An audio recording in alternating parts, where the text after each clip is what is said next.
جی ګرانو مینوالو السلام علیکم. نن زه راغلی یم RJ سلمان سره مخامخ یم. خو شک پکې دا دی سړی ځان ته وایي د لطیفو باچا. نن به یې منم هلې چې زه دې پوښتنه کوم آیې پورې دې جوړه کړي لطیفه. نو RJ سلمان بھائی وړومبی مینوالو ته خپل سلام وکړه. بالکل ګرانو مینوالو السلام علیکم. اور عدنان افریدي را سره ولاړ دی جناب، تاسو موږ پیژنئ RJ سلمان افریدی. اور عدنان بھائی وایي چې علي به دې منمه چې کوم شي درته زه یاد کړمه اور هغې پورې تل لطیفه وکړې. نو عدنان بھائی زه ستا چیلنج اکسپټ کوم اور ته وایه زه به درته لطیفه کوم هغې پورې. ته کوم شي زیادی نو په هغې پورې به درته زه لطیفه ډالۍ کوم وړاندې کوم به تاسو ته هم او مینوالو ته هم. صحیح شو. جی مینوالو راځئ نن دې لومړنۍ پوښتنه کوم او د ده د باچایي په لطیفو کې معلوموم. نو RJ سلمان افریدي شعر و شاعرۍ پورې راته نن لومړنۍ لطیفه وکړه. په شعر و شاعرۍ پورې خو ډېره زیاته اسانه ده. هغه یو سړی و په خپل کور کې ناست و که نه، نو ښځې ته یې وویل ښځې زما داسې شاعري ده داسې که نه چې یاره زه غواړم نو په دې خپله شاعرۍ بدله په دې دنیا اور بل کړمه اوره. نو هغه ښځې ورته وویل وایي وسړیه ته راپاڅېږه دې نغري ته یو دوه شعرونه ورونه چې لږ دا اور پې بل کړو بیا به نور ورسره ګورو. نو تاسو پوښتنه کوئ زه به درته لطیفه وایم چې څه شي پورې تاسو پوښتنه کوئ زه به درته وایم. زه دا راته ووایه چې ډریور مطلب ډرایوینګ پورې یو لطیفه وکړه. د ډرایوینګ پورې عدنان بھائی ډېره زیاته ښکلې لطیفه ده. او هغه دا ده چې یو جینۍ وه هلک سره ګاډي کې روانه وه، مخکې سیټ کې ناست و، نو ډرایو باندې روان و که نه. چې په ډرایو روان و نو هغه جینۍ ورته وویل ته په یو لاس باندې ډرایوینګ کولی شي؟ نو دغه هلک ورته وایي ولې نه شم کولی؟ وایي نه به شې کولی. وایي نه کولی شم. وایي ګوره نه به شې کولی په یو لاس ډرایوینګ. وایي ولې نه په یو لاس ډرایوینګ کولی شم؟ نو دغه جینۍ ورته وویل ښه چې په یو لاس ډرایوینګ کولی شي، وایي په دې بل لاس دې دا پوزه پاکه که زړه دې راله خراب کو. زه درېیمه پوښتنه به نه دا وکړم ګرمي دا روانه ده. جی شک پکې پورې یو درز وه. ګرمۍ پورې خو ما سره ډېرې زیاتې لطیفې دي ډېرې زیاتې دي، خو د چت پکې پورې داسې ده هغه یو نوسی و هغه نیکه له رامنډه کړل. وایي دادا وایي دادا دغه نیکې مو در راسره رانیښ شو چې خدای خیر وکړه څه چل شو. هغه ورته وایي دادا هغه د چت پکې بیا خراب شو. نو هغه نیکه ورته خدای هم تباه کړه چې تباه شي. وایي لس کسه ترې لاندې ویده کېږي خرابېږي به نه نو. صحیح هلک مینوالو سړی خو ډېر تکړه دی. به هر حال یو څلورم سوال دې کوم د پرایویټ سکولونو باره کې باسم سچویشن خراب دی د کرونا نه. پرایویټ سکول نه حوالې سره عدنان بھائی درته وایم هغه داسې ده یو ماشوم و جناب، نو څه غریبانانو خو سکول ته مې پرایویټ سکول کې داخل کړی و. نو تلو راتلو به نو یو ورځ ورته میس په ډایرۍ کې ولیکل چې یاره دا ماشوم هم لږ لامبوی را لامبوی دنه ډېر خراب بینځي راځي که نه، دنه ډېر زیات بینځي راځي. نو هغه میس لیکل میکل وکړل خو د کور والو د مور او د پلار یې پرې نه پوهېدل. نو چې سکول ته ورغلل وایي تاسو له دې ډایرۍ کې څه لیکلي دي؟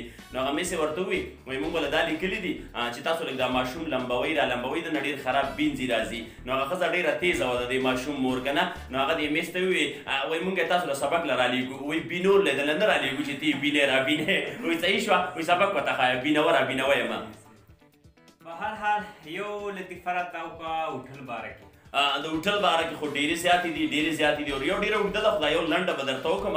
هغه یو بابا رالو هوټل کې د چایو اډر وکړو که نه، چې د چایو اډر یې وکړو نو هغې چې ورته چای کېښوسته نو ګس ته یې لاړو. نو بیا هغه بابا پکې مچ ولیدو چېرې د چایو کې خو مچ پرېوتی دی. د هوټل والا ته یې چغې والې خدای هم غر کړه چې غر شي چایو کې خو مچ دی مچ پکې پرېوتی دی. نو هغه هوټل والا رالو د چایو کې دا ګوته داسې ډوبه کړه او دا مچ یې راواغېستو یو ساعت یې ورته کتل په آخر کې دې بابا ته وایي بابا خفه نه شوي دا زموږ د هوټل مچ نه دی ښه که نه. یاره منم دې سلمان بھائی. به هر حال شپږم کوئ پوښتنه کوئ جناب لطیفې به نه کټېږي. پنځه پوښتنې مې نه وکړې خو داسې د مشین په رنګې ورننوتې او ګډ ګډ ګډ ګډ ډارې کې را پیدا کېږي. والله منم دې. صحیح. مېلمنو باره کې راته یې وکړه. ښه د مېلمنو باره کې داسې دی یو سړی ډېر زیات مهمان نواز و. کله به یو ته وي را سره لاړ شه او کله به بل ته وي که نه. نو دا ډېره ښکلې لطیفه هم دا بالکل یو واقعه غوندې کېده. نو یو سړي پسې نښتی او د لسو شلو ورځو نه وایي ته به را سره ځې او روټۍ به درله کومه. هغه ورته یې څه ضرورت دی د یو کلي وي نه مړه وایي بس زما هسې عادت دی چې زه مېلمستیا خلکو له وکړمه. وایي ښځه سره لاړ به شم بس چې دی ورسره راغلی دی. نو ښځې ته یې وویل دی بیټک کې کېنولو دننه دا سړی ښځې له ورولې ښځې څه ښکلي تیار کړه او مېلمه مې راوستی دی که نه. نو ښځې ورته وویل بس ته مړه ستا د مېلمنو نه تنګه شومه. وایي یا به نن ما پرېږدي او یا به دا میلمه هم داسې لګیا ښځې ته یې وویل ډېر مینتونه یې ورته کړل خو ښځې ورته وویل چې بس یو شرط دی یا به نن ما پرېږدي صحیح شوه او یا نه دی یا به دا میلمه شړې به دا سړی ډېر په سوچونو کې و دې ښځې یو هم نه منل اخر کې دا سړی بلې کمرې ته لاړو ټوپک یې راواغېست او په ټوپک باندې یو 2 ډزه وکړل که نه نو دا میلمه په بیټه کې لږ رانیغ شو چې خدای ډز خو دد نه شوی دی چې څه چل دی که نه نو هغه چې لږ رانیغ شو یو ساعت پس دا سړی راووتو نو دې میلمه ورته ویل وروره دننه 2 ډزه وشو که نه هغه ورته ویل ولا وایي بس مړه ډزه ځکه وشو که نه وایي بله ورځ داسې چل شوی دی چې زموږ نه د دې ګاونډیانو سره یو میلمه راغلی او زموږ نه په غلطۍ کې لګېدلی دی او هغې راته قسم کړی دی چې نه تاولو نه دې رورولو نه بل څوک ولو درکې خو چې تاسو سره میلمه راشي نو موږ به میلمه ولو نو هغه میلمه ورته تندر دی پر روټۍ راغله راشه سپلی ورته پرېښودې ورسره غری وال که نه نو میلمنو حوالې سره ډېر دي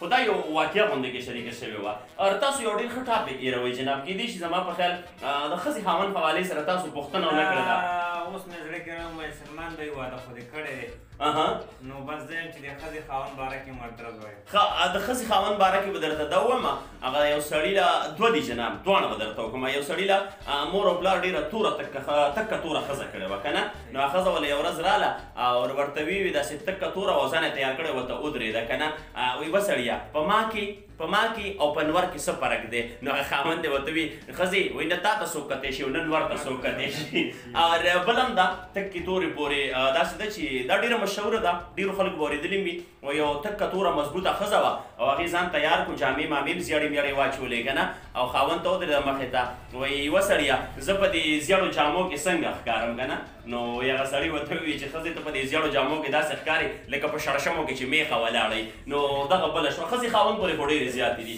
خو خیر زه ستا چیلنج اکسپټ کوم تاسو پوښتنې کوئ زه به درته جواب درکوم اخري پوښتنه نه کوم او اخري لطیفه راته ووایه بیا دلته خپلې خبرې راټولو د ګاونډیانو باره کې راته یې ووایه ګاونډیان دا ډېر ښکلی ټاپک دی یو کلي کې ډېر سادهګان غوندې کې اوسېدل که نه نو یو ورځ چېرته بس یو ګاونډي ورته ور والی دی چې ور یې ورته ووالو ډب ډب ډب نو هغه ورله راووتو وایي وروره څنګه یې ښې جوړې ستړي مشي خوارمشي ورسره وکړل نو بیا ورته یې څنګه رالې یاره وروره زمونږ کره لږ مېلمانه راغلي دي او کټ هم پکار دی که نه نو هغه ساده ورته ویل یاره مونږ کره خو 2 کټه دي یو کې مې زه او دا سملو او بل کې مې ښځه او مور سملي که نه نو ګاونډي ورته وروره کټ مه راکوه خو مهرباني وکړئ لږ سم سموده کېږئ بالکل جناب زمونږ ټوکې مشهورې دي سلمان بھائی تھینک یو سو مچ همدغه شان ژوندی اوسئ ګړندی اوسئ او الله دې همت او توان همیشه همدغه شان درکړي چې خلکو زړونه خوشحالي او دا یو بهترینه کړه هم هر سړی ورکولی شي